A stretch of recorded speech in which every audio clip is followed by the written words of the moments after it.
Okay guys, so anyway, I'm back for the second part of my first draft set, and basically what I'm doing is I'm going to be showing you all the cards I had in my deck, plus opening up 3 boosters which I won from the competition, and then showing you the extra cards that I had from the boosters, and then I'm just going to go through the cards that I got, any good ones, my deck, say what was good, what was bad, and then show you the other cards, and then you can compare and say like, oh, probably should put that card in instead of this one, and anyway.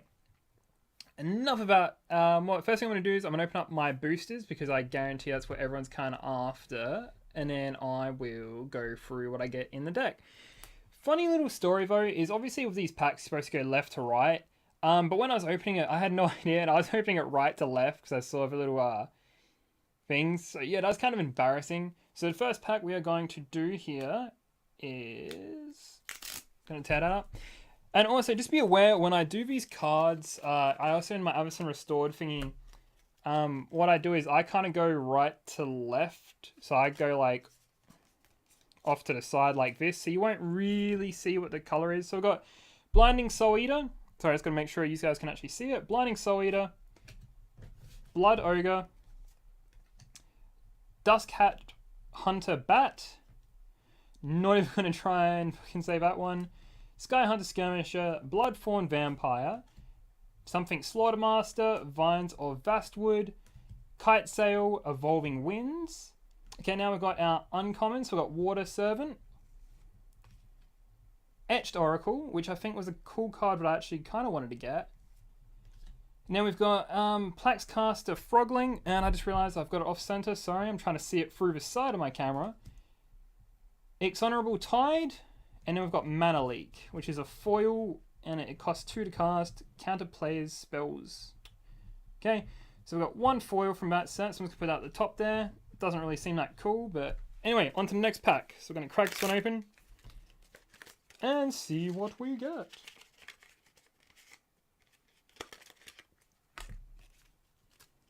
Okay. Okay, so it's in the camera, hopefully. Eldrazi Spawn, that's actually good because I like my deck because it has Eldrazi. So anyway, we have Sunlance, we have Rampant Growth, we have Sickle Ripper, we have Cloud Elemental, Moonlit Strider. So I got to keep remembering to try and go into the middle of the camera for you guys. Instill Infection, Equestrian Spider, Dragon Soul Knight, which is actually really cool if you have enough of the actual tokens. Darksteel Citadel, Flayer Husk. Now we're into uncommon, so we have Remand. This card I really like. It actually is really good considering a lot of my cards rely on creatures on the field for basically strength and toughness from my build. And in this card as well, Sigil Blessing, and it costs 2 to cast and gives a free to one of your monsters and then 1/1s to the rest, which is really nice for its low cast cost. Then we have a rare, which is Scoot Mob. And then we have Court Homunculus. So I don't know why there was a... Oh, sorry, is that a foil? I can't tell. Oh, it's a foil, sorry. Just with the lighting, you can't really see. So I got 2 foil commons, which is kind of just sad. I want whatever the hell that rare one is. If I got a foil one of that, Jesus Christ, that would be literally amazing. Okay. Gonna move these packs out the way. I am in the center of the camera now. And we've got a Saproling token, which is good because I actually use those as well for the deck I had. So I have Tribal Flames. This one I also like. That's another card I had. I also like Copper Carapace because I also like that one. I use that in my deck. Instill Infection, Stoic Rebuttal, Kami of Ancient Law, Blades of Veil, Velis Vel. And this is one which the Sapling comes into, which is the token I had, which is a 1/1, 1 to cast, and if you attack something and die, you still get a 1/1, so it's funny. We then have Sigil in Blood, Flayer Husk, which I had before, Miss Smith, Myers Smith, I don't know if that's supposed to say Smith or something else. So that's our uncommon, Savage, 6 to cast, 0/0, hold on, I gotta read this. That's a graft, okay. Spite Bellows, and then Khan Liberated, which is a 7 to cast caster. And is that... Oh, it's a mythic rare. Okay, cool. At least I think that's a rare. Mythic rare, hold on. I'll see if I can get closer. It's like a orangey red which I believe is mythic. And then we have World Heart Phoenix, which is a uncommon foil. So, from what we got, I'm pretty sure that these are really the only ones that were like worth anything. I'm just going to quickly go through and see if I can find any rares that I got out of that, and then I'll shove them back in there so you can see. And then I'll go through my deck. So the other rare that we got was Scoot Mob.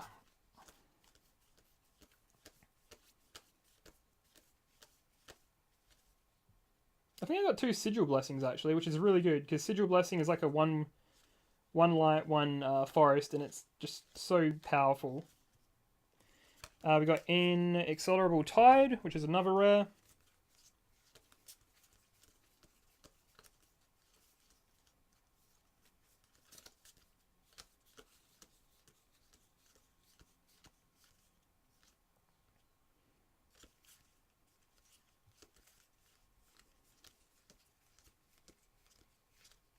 Okay, so they were the rares that we had. I want to have a look at this commander though, Khan Liberated, because he looks pretty cool. So he has a base loyalty of 6. I believe loyalty is the one for it. I'll try and get it in there. +4, target player exiles a card from his or her hand. -3, exile target permanent. -14, which would take you 2 turns and 2 abilities without him being attacked. Restart the game, leaving and exile all non-aura permanent cards exiled with Khan Liberated. Then put those cards back onto the battlefield under your control.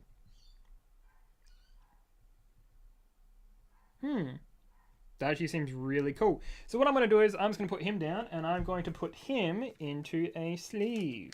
Because obviously, cards like this, we want to put into a sleeve because they're rare. And he's actually a pretty cool Planeswalker card. So, yep. And then the other one we have is... Let's have a look at these rares, actually. Okay, so Scoot Mob. At the beginning of your upkeep, if you control 5 or more lands, put 4 1/1 counters on Scoot Mob, which would make him a 5/5, which means that could work every turn. And that's only a 1 to cast. As long as you have, obviously, lands. So that's actually a pretty cool card, I believe. So that would be a good thing to put into a deck. Our other rare was Inexorable Tide, which is whenever you cast a spell... wow, sorry. I went to read the next word without reading the one I currently did. So whenever you cast a Proliferate, you choose any number of permanents and or players with counters on them, then give each another counter of any kind already there.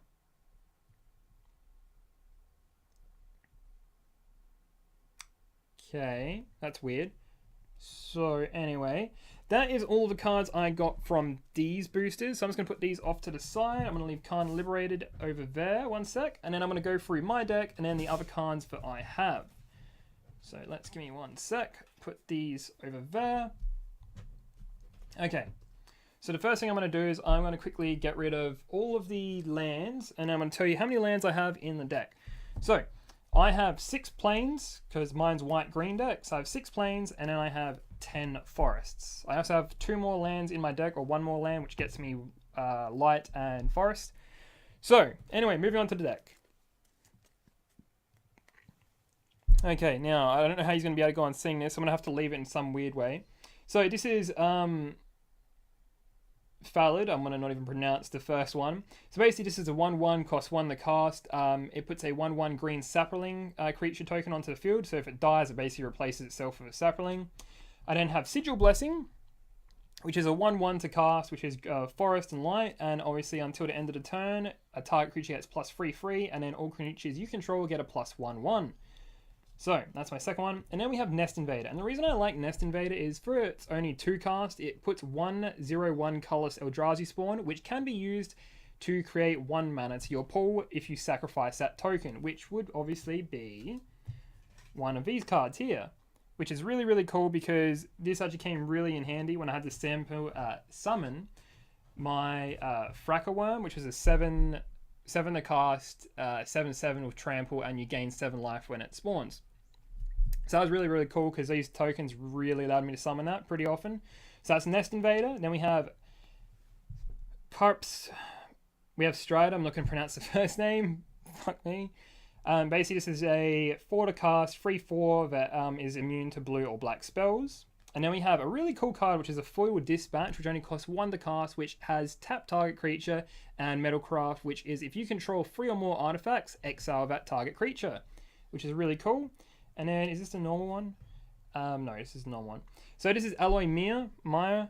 This is basically a 2/2 artifact creature, which costs 3 to cast, and if you tap it, you choose 1 mana of any color to add to your mana pool, which is really, really handy for summoning the higher creatures, or something like this, which is my Kavu Primarch.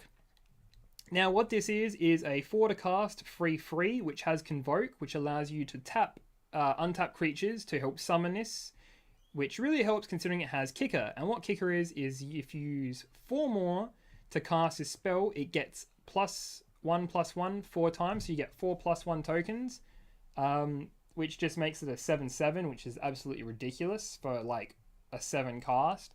And then you can obviously graft those over to other characters if you have, other creatures if you have a card for it. And then we have Copper Carapace, which is a 1 cast, free to equip, which gets +2/+2, which means it can't block as well, which just makes it really strong for offense if you like. So that was really good. And then we have Fortify, which is a free cast, which allows you to choose either +2 to its power or +2 to its toughness until the end of the turn for all creatures you control. And then we have another card which is really good considering my deck kind of runs on tokens. And this is a Foil Raise the Alarm, which is a 2 cast, which is put 2 1/1 white soldier creatures onto the battlefield. And then we have Bestial Menace. This one was really cool and was actually suggested by one of the other players that I put into my deck. Basically, it's a 5 cast. It puts a 1/1 green... 1/1 green snake creature token, a 2/2 green wolf, and a 3/3 green elephant token onto the field, which allows me to buff up those creatures, which basically use other creatures on the field for either regenning life, choosing its power and toughness. So I'm obviously just using all token stuff. And then we have Cytoplast Root-Kin. And this is a 4 cast 0/0, but when it comes into the field, it has Graph 4, which gives it 4 1/1 counters on it. And when it enters, it puts 1/1 onto any other creature that has a 1/1 token onto it. And if you use 2 mana, it moves a 1/1 counter from a target creature you control onto this card. I never did that in game because I just didn't. And then the next one is another Nest Invader. So obviously I'm going with basically summoning the Eldrazi tokens to summon higher cast creatures, or just getting out stuff that I want to, or just having more creatures onto the field, which gives more power and toughness, like I said. And then we have Cathodian. This is a really nice card. It's an artifact creature which costs 3 to cast and has a 3/3 base stat, but when it dies, it also adds 3 to your mana pool, which I really, really like, but no one was dumb enough to attack it and give me free mana for nothing. And I have 2 of those cards because for its 3/3 free cast was nice. And this here was one of my favorite cards. It's a free cast Scion of the Wild. And what this is for every creature that I control on the field, it gets basically the power and toughness equal to those number of creatures that I control.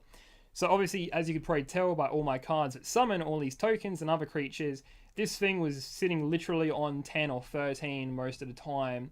And except for the fact that people kept on using cards that tapped at every turn or blocked at every turn, this thing would have destroyed in 2 or 3 turns with the amount of tokens I had on the field.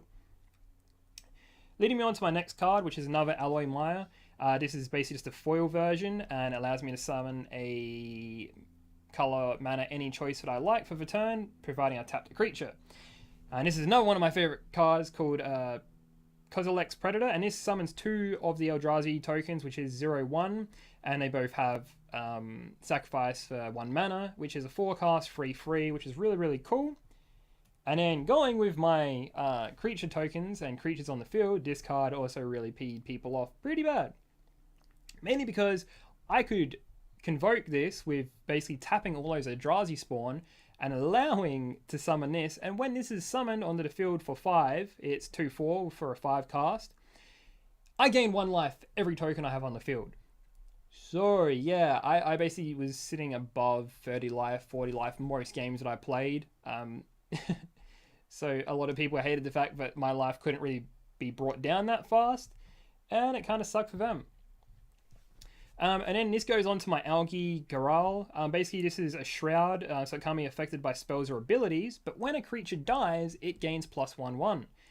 And basically what this means is I could leave this on the field and not attack with it, and it's basically allow, if I wanted to be a douchebag and I didn't need my Eldrazi Spawn or those 1/1 tokens, I could just attack them and allow, or block with them on something that was higher power, just let them die, and then slowly grow this guy's strength up to make him quite a formidable foe. Obviously, since he can't be affected by abilities in that, it was very hard for him to die. But I mainly used him for blocking in the end because not many people realized how strong he could get. Anyway, so this is my special land card. It's the... Oh, fuck, why did I make these so hard to pronounce? This is a Sanctuary card, and basically what this is it starts in battlefield tapped, but when I enter it to the battlefield, I have to take a land back to my hand. But what this does is anytime I tap it, I get 1 forest and 1 light added to my mana pool, which is really, really cool because that's 2 mana for like 1 of these. And I actually got a pretty good tip. I was watching one of the guys I was playing, and he was summoning this at the end of his turn after he had tapped all his mana. And that way it enters the field tapped, but he has used his mana for that turn. And then he gets 2 next turn, if it makes sense. So I was just copying what he did. He didn't realize that I was just watching what he was doing pretty intently, because he was like one of the harder people that I faced. But that little saved me quite a bit. And going up against that guy as well, I use this, the Pelakka Wurm, and this thing was so horrible. Because what it is, it's a 7 cast, it has 7/7, has trample, gains 7 life when I entered it to the field, and I draw 1 card when it dies. So basically, that guy that I was versing, I kept on pulling this out, and he kept on like returning it to my hand, and just every time I put it on the field, I kept on getting 7 life. I think I was up to 53 life at one point. And just he couldn't do anything. He kept on having to return it to my hand because otherwise he would just lose all his life. And on my final turn, I think, yep, the next card's under it. But what happened was he had 7 life left, but he had a whole bunch of blockers and stuff. And on the last turn, I just summoned all his stuff, get rid of my entire hand because I had so much mana. But that's what wasn't the funny thing, is I didn't need to do any of that, because the next card is Mighty Leap, which is a 2 cast, which gives target creature +2/+2 and flying to the end of the turn. So I just put this on the worm, and I attacked him directly, and I finished off the game. So that was pretty really cool little play I did. I just did everything else for showmanship by summoning a whole bunch of other stuff.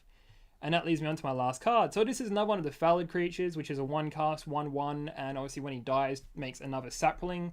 So that was my deck.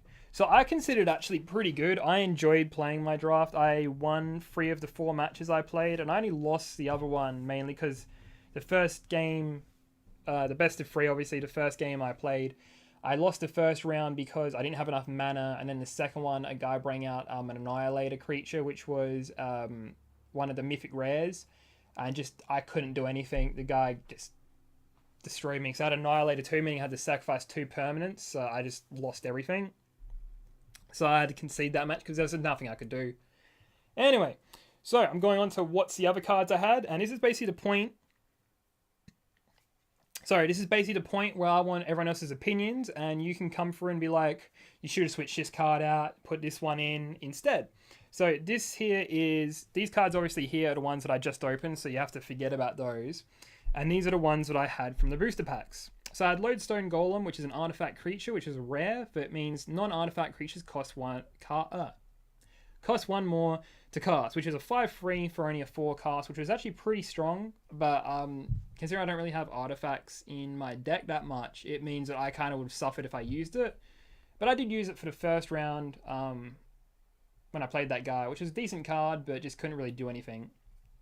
And then I have Evolving Winds, which means I search through my deck, find a basic land, put it onto the field, shuffle my deck, and sacrifice this card. I have an Eldrazi Temple, which is a land, which is add 1 to your mana pool or add 2 to your mana pool, and to spend this on colorless Eldrazi tokens, creatures, or abilities. Then I have Gnarled Pack, which is a multi-kicker, which uses 1 green or 1 other to make it multi-kick, and for each time it's kicked, it gets +1/1, and it's a 2 cast with a 2/2. Then I have the Hakari Twilight Guardian, which is a 5 cast, 4/4 with some ability which I don't really understand or kind of get, so you might know, may not know. And then I was originally going to put this card into my deck, but this is only basic land type, so it can only have a max like toughness or strength of 5, so that wasn't really that good, which was Matka Rioters. And then I have 2 more of these Kavu Primarchs, which are really cool, except for the high cast cost. And even though it has Convoke, I didn't want to put these in my deck because it would have made it way too high cast. So I got rid of those. I have another Mighty Leap, which was the +2/2 flying. So didn't really want to put that in.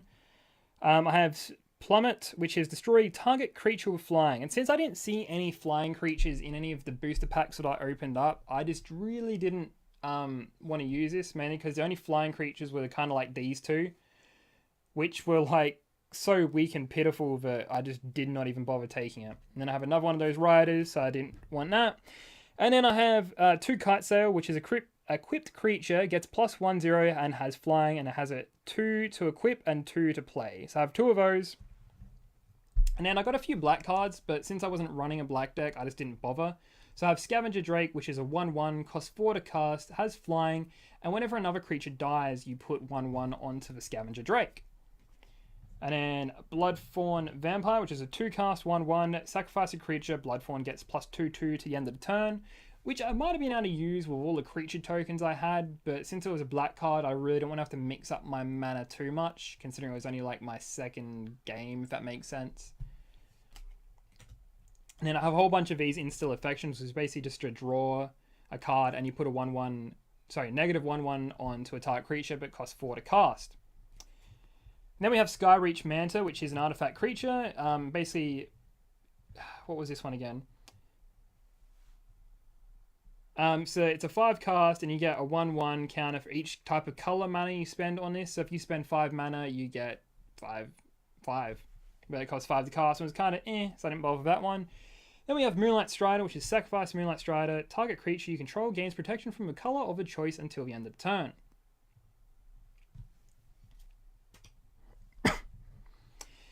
We have Culling Dias. Culling Dias. Sacrifice target creature and put a charge token on Culling Dias. Sacrifice Culling Dias, draw a card for each charge counter on Culling Dias. Necrogenesis, which is a green and black cast.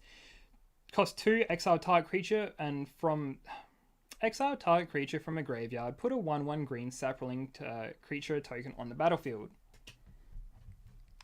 Oh, sorry guys. My voice is going really bad at the moment, so I'll probably just skip through a few of these, and then you can tell me about it, because you will probably know what these cards are anyway. So I'm going to slowly go through them, and you tell me if you see anything that would have been good, bad, and what could have been switched.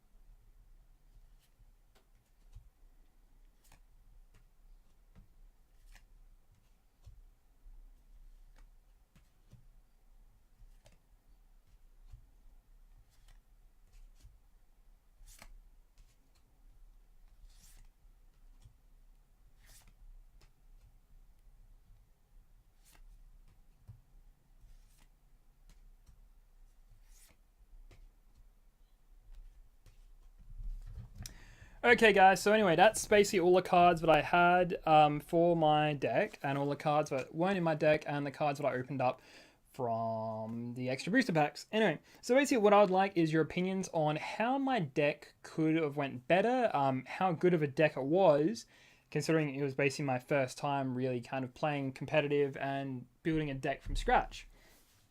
Something else I would also like to know is how good you think this deck might have went. I might do a part 3 and kind of just recap my experiences during the games and telling you kind of how they went, but I really don't know about that. It might be a little bit time consuming, and I don't know how much detail I can give. But anyway, so that is everything. I look forward to seeing everyone's comments on this and kind of working out how it went, and I'll probably actually keep this deck because I actually like this one. Yeah, because I found it really, really cool. But anyway, I'll leave it to you guys.